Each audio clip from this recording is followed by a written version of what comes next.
Matthieu 9. Guérison et appel de Jésus. Jésus, étant monté dans une barque, traversa la mer et alla dans sa ville. Et voici, on lui amena un paralytique couché sur un lit. Jésus, voyant leur foi, dit au paralytique, « Prends courage, mon enfant, tes péchés te sont pardonnés. » Sur quoi, quelques scribes dirent au-dedans d'eux, « Cet homme blasphème. » Et Jésus, connaissant leurs pensées, dit, « Pourquoi avez-vous de mauvaises pensées dans vos cœurs? Car lequel est le plus aisé, de dire, tes péchés sont pardonnés, ou de dire, lève-toi et marche?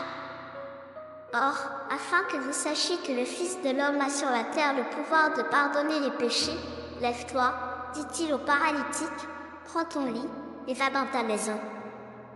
Et il se leva, et s'en alla dans sa maison. Quand la foule vit cela, elle fut saisie de crainte, et elle glorifia Dieu, qui a donné un tel pouvoir aux hommes. L'appel de Matthieu. De là étant allé plus loin, Jésus vit un homme assis au lieu des péages, qui s'appelait Matthieu. Il lui dit, « Suis-moi. » Cet homme se leva et le suivit. Comme Jésus était à table dans la maison, voici, beaucoup de publicains et de gens de mauvaise vie vinrent se mettre à table avec lui et avec ses disciples. Les pharisiens virent cela, et ils dirent à ses disciples, « Pourquoi votre maître mange-t-il avec les publicains et les gens de mauvaise vie ?» Ce que Jésus ayant entendu, il dit, « Ce ne sont pas ceux qui se portent bien qui ont besoin de médecins, mais les malades. Allez, et apprenez ce que signifie, je prends plaisir à la miséricorde, et non au sacrifice. Car je ne suis pas venu appeler des justes, mais des pécheurs. » Question sur le jeûne. Alors les disciples de Jean vinrent à lui, et dirent, « Pourquoi nous et les pharisiens jeûnons-nous, tandis que tes disciples ne jeûnent point? » Jésus leur répondit, « Les amis de l'époux peuvent-ils s'affliger pendant que l'époux est avec eux? Les jours viendront où l'époux leur sera enlevé, et alors ils jeûneront. Personne ne met une pièce de drap neuf à un vieux vêtement, car elle emporterait une partie du vêtement, et la déchirure serait pire. On ne met pas non plus du vin nouveau dans de vieilles outres, autrement, les outres se rompent, le vin se répand, et les outres sont perdues. Mais on met le vin nouveau dans des outres neuves, et le vin et les outres se conservent. » Résurrection de la fille de Jaïru et guérison d'une femme.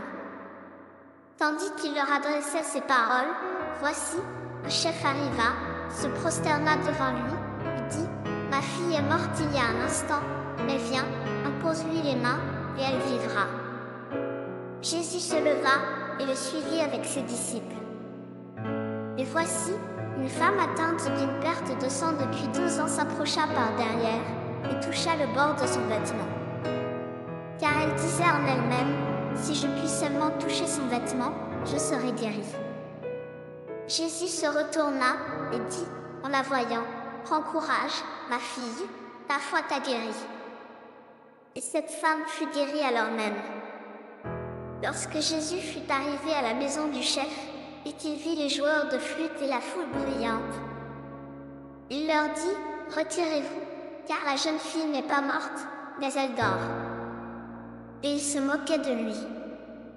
Quand la foule eut été renvoyée, il entra, prit la jeune fille par la main, et la jeune fille se leva. Le bruit s'en répandit dans tout le pays. Guérison de 2 aveugles et d'un démoniaque muet.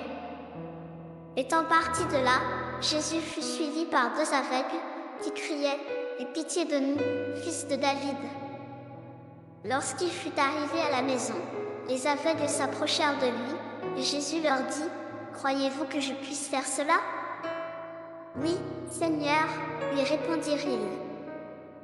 Alors il leur toucha les yeux, en disant, « Qu'il vous soit fait selon votre foi. » Et leurs yeux s'ouvrirent.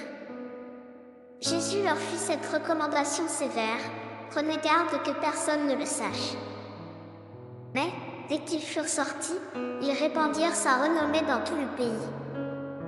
Comme ils s'en allaient, voici, on amena à Jésus un démoniaque muet. Le démon ayant été chassé, le muet parla, Et la foule étonnée disait, jamais pareille chose ne s'est vue en Israël. Mais les pharisiens dirent, c'est par le prince des démons qu'il chasse les démons. Moisson abondante et ouvriers peu nombreux. Jésus parcourait toutes les villes et les villages, enseignant dans les synagogues, prêchant la bonne nouvelle du royaume et guérissant toute maladie et toute infirmité. Voyant la foule, il en eut compassion, parce qu'elle était languissante et abattue, comme des brebis qui n'ont point de berger.